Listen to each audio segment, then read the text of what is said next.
All right, let's get to Senator Brandon Beach. He's going to be taking some phone calls with us.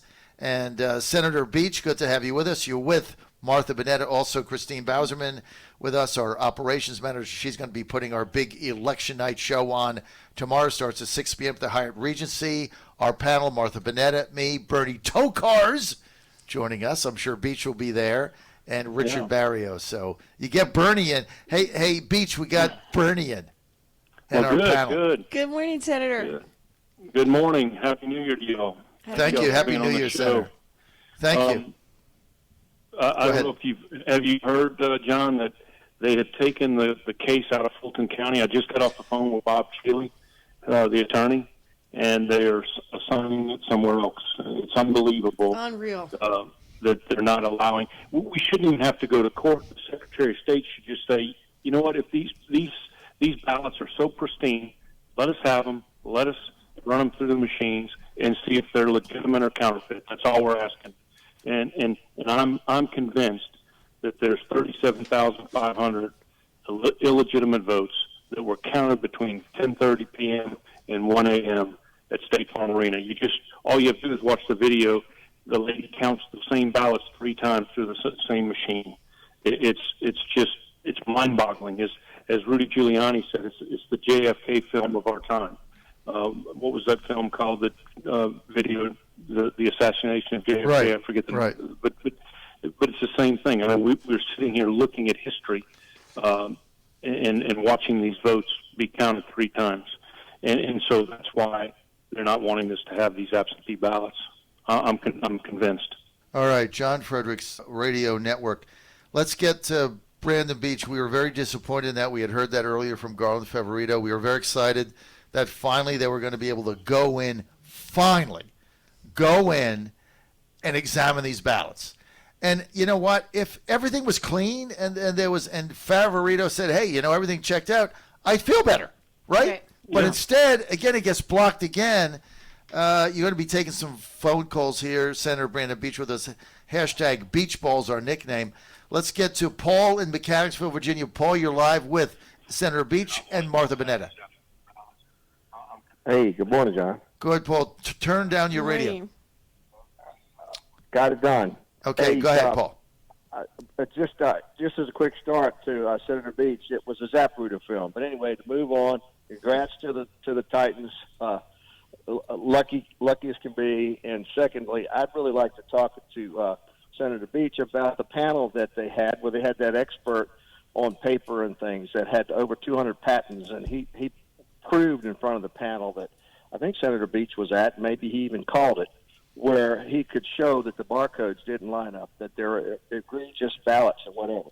Mm-hmm. But my ultimate point is, and you're not going to want to hear this, but the president could step in and stop these machines from being counted by way of machines. These people, they could go to paper ballots and hand counts and get away from this. He has every right.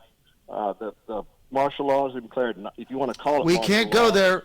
We can't go there, man. I got to go. I can't go there. Let's get the line to Gary in Michigan. Gary, you're live. Hi. Gary from Michigan? Yes, Gary. You're live. Calling with a message to Trump backers in Georgia who voted before and the Trump voters who didn't, and the independents and Democrats who care about our constitutional system. We are all angry about the stolen election, especially Georgians who feel freaking frustrated because they are being implored to vote again under a clearly unlawful rigged system. It seems like the definition of insanity, voting again in a clearly rigged election and hasn't been fixed, and expecting a different result. But it's not insane. While they're still cheating, this time we have more poll watchers. We won't leave if counting stops, and everyone will be on the lookout. So vote.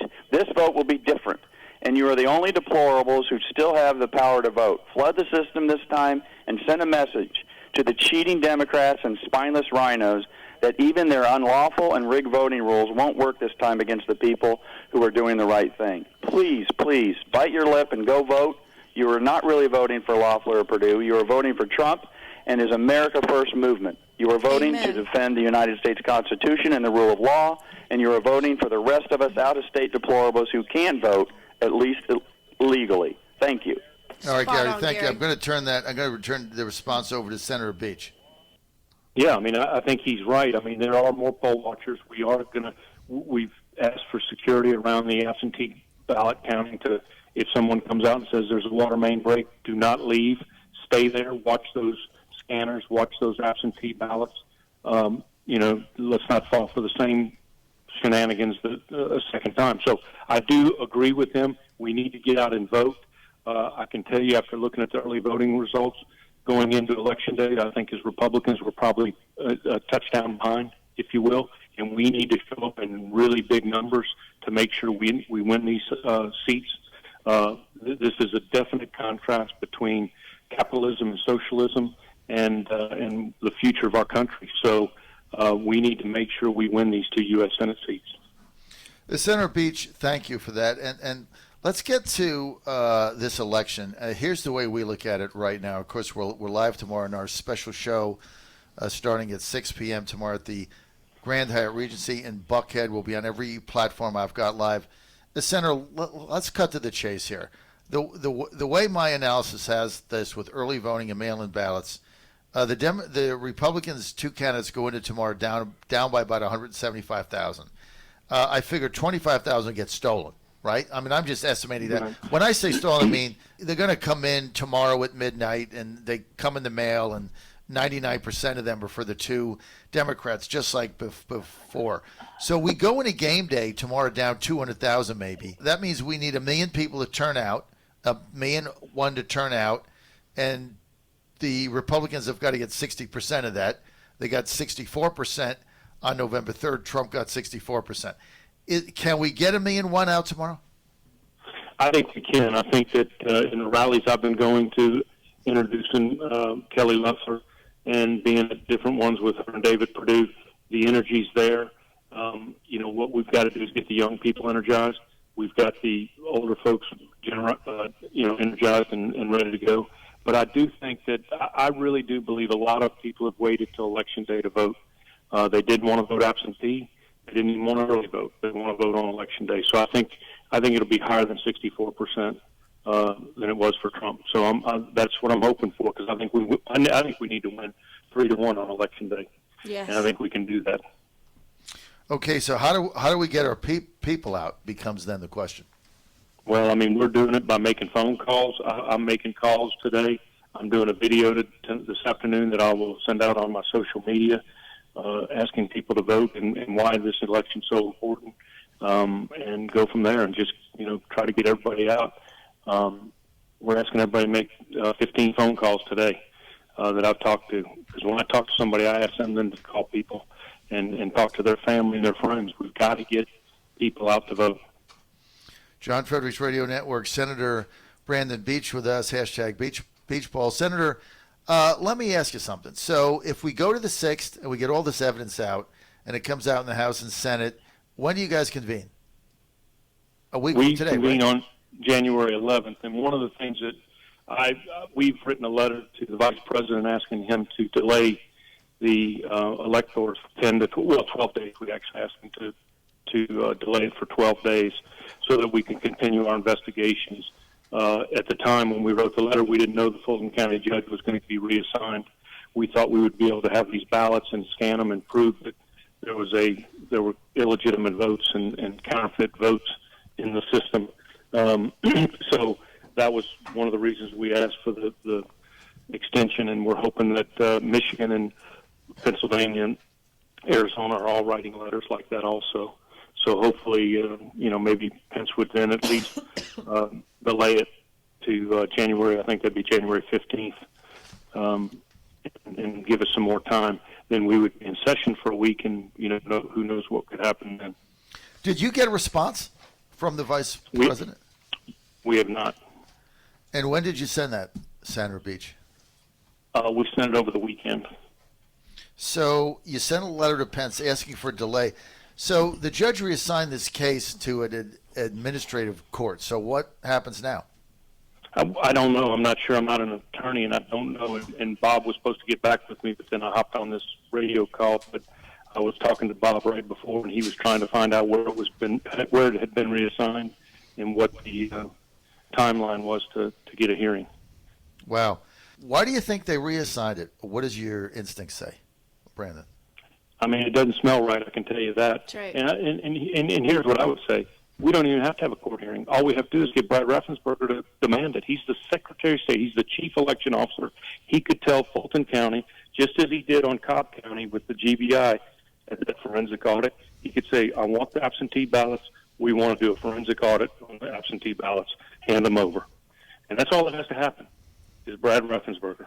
Yeah, and he needs to be held accountable because it is outrageous. The entire country, the entire world is watching right now, and we need to make sure that our election integrity is upheld. What are they hiding? I mean, what do you have to hide? What do you think that Raffensperger or these judges, Senator Beach, what do you think they would want this forensic audit done? I mean, if it's as clean as they say it is, then the forensic audit will say, hey, the ballots are fine, and then we can all stop this. Right. Well, I mean, I would say this, that I think they probably watched the State Farm Arena video and saw the lady counting the same ballots 3 times and don't want that to come out. That's all I can figure. Unbelievable. I mean, the fact that you can't even do the analysis, and when I talked to Favorito New Year's Eve, it was a done deal. I mean, he was going there at 11 a.m. for a hearing, and now all they do is try to run the clock out, stall, and have these other ridiculous things. Senator, it's just sad what is going on. It just, and it's sick, right? But you got to ask yourself, what are they hiding? What are you hiding? Because it really shouldn't matter whether you're a Republican or a Democrat. You should want the election truth. integrity. You want the truth. The truth is the truth at the end of the day. Good, bad, ugly, it's the truth. And to deny the American people that right. That's right. I mean, they're denying the country, will of the people. The country, the truth. Because either way, I want to know. Right. And if Favorito goes in there, they do their forensic analysis, and this allegation that ballots were manufactured and they were marked in a machine and they're fraudulent is not true. If he says, you know what, these ballots are real, then we're done with that. And then there's a chain of integrity. That's right now, there's the exact opposite of that. Unbelievable. Stay with us for a minute, Senator. We've had a lot of people ask us about recalling various elected officials. And so Christine, my operations manager, is running our show tomorrow night, but I brought her down and I said, look, I want you to do a deep dive here. What do we have to do to get a legitimate recall? Not something where you raise money on Facebook and don't do anything with it, or where you get 20,000 signatures and you need $1 million waste of time. I'm not into that. I asked her, give me the things we have to do for a recall. Christina's with us now, and when you look at the Georgia law, the way Christina's laid it out to me, recall is not a viable option. Christine, very quickly, you want to just go through the 4 things in Georgia that you have to do to recall a statewide official. All right, so it's in Title 21, Section 4 of the Georgia Code, and it is purposely and intentionally complex, lengthy, and difficult by design. So there are 4 major steps to do a recall in Georgia. First of all, you have to go apply at the Secretary of State. So right there, what you're seeing in the courts, who believes the Secretary of State's going to say okay? But you have to apply that you want application forms to do a recall. So at that point, you have a 15-day clock starts, and you have to have 100 people fill out application forms, which are pretty simple forms. So you have 100 people go to the Georgia Secretary of State and submit applications for a recall. At that point, the Secretary of State accepts those and notifies the official, who would be Governor Kemp at that point. There's been an application to recall, and he can then appeal to the Superior Court on the grounds that the recall is ungrounded. And then the details of the recall, at that point, say you got it from the courts, at that point a 90-day clock starts, and you have to have 1 million signatures to do a recall, and you have 90 days to get them. That's a very, very difficult. It's based on 15% of the people who were registered in the last vote. Now, the only people who can get signatures and the only people who can sponsor are people who voted. Yeah, so if you go through this, you could get 100 sponsors. You could go to a judge. You might get. They would fight it, so you need money for a lawyer. Kemp's people would fight it. Maybe you win that, but then let's say you win that. Brandon, you got 90 days to get 1 million signatures. I mean, if you've ever tried to get signatures to get in a ballot, I mean, it's a tremendously expensive operation. Yes, it is. So that's like millions of dollars right there. The best thing to do is beat them in a primary. Well, The there's a recall is couple not things. For one realistic. thing, we're gonna put up a poll on John Fredericks' Twitter feed. So everybody go there and do a little poll. Do the poll. Let us know what you think. We're starting some other movements because we do want to make it difficult for him. We do want to keep him, accountable to us by phone calling. There's other things we can do. Go to the Twitter feed today. Go to the Facebook. Let's get your input on this. But Senator Beach, do you see where we're going with this? I mean, getting 1 million signatures in 90 days is just not realistic. Listen, I will tell you, here's what we're going to do as a legislative body. We are going to have election reform. We are going to get rid of at-will absentee ballots. We're going to look at, we're going to make these mobile voting units obsolete and not be able to exist. We're going to get rid of drop boxes. Thank you. We're going to look at everything, and we're going to make it so tight to where, he's not going to have any opportunity to do any agreements with Stacey Abrams or the Democratic Party, number one. Number two, I do think he will be primaried. And number three, I think he's going to have a very difficult time raising any kind of money. I don't know anybody that I know that would write him a check right now. So I know he's independently wealthy, but would he want to spend that kind of money with his numbers where they're going to be at with the base? The base is furious. So I do think he'll be primaried, and, you think about that. We will be the primaries in next May or June. So it's, a year and 4 or 5 months away. Senator, the primaries in Georgia go to the same way as the general, right? You need 50% plus one, right? Right, correct. So there's not going to be a dilution of, there's going to be a primary opponent for Raffensperger, a primary opponent for Jeff Duncan, Cosmo Man, and there's going to be a primary opponent for Brian Kemp. But let's say there's multiple primary opponents, right? One thing you're concerned about is, they get the 30%, they win if it's split 5 ways. But you got to go to a runoff. So the top 2 vote getters. So then they have to, if they get in the runoff, then it's mano y mano, they're not going to win. And, my candidate for lieutenant governor is the senator on the other end of this phone. I think Senator Beach would be a fabulous candidate for lieutenant governor to run against Cosmo Man. He gets things done. Cosmo Man runs over to CNN with his hairdo. There's going to be somebody's going to run against Kemp. Ginger Howard, the state committee woman from Georgia, has told me that she's seriously considering a race for a Secretary of State.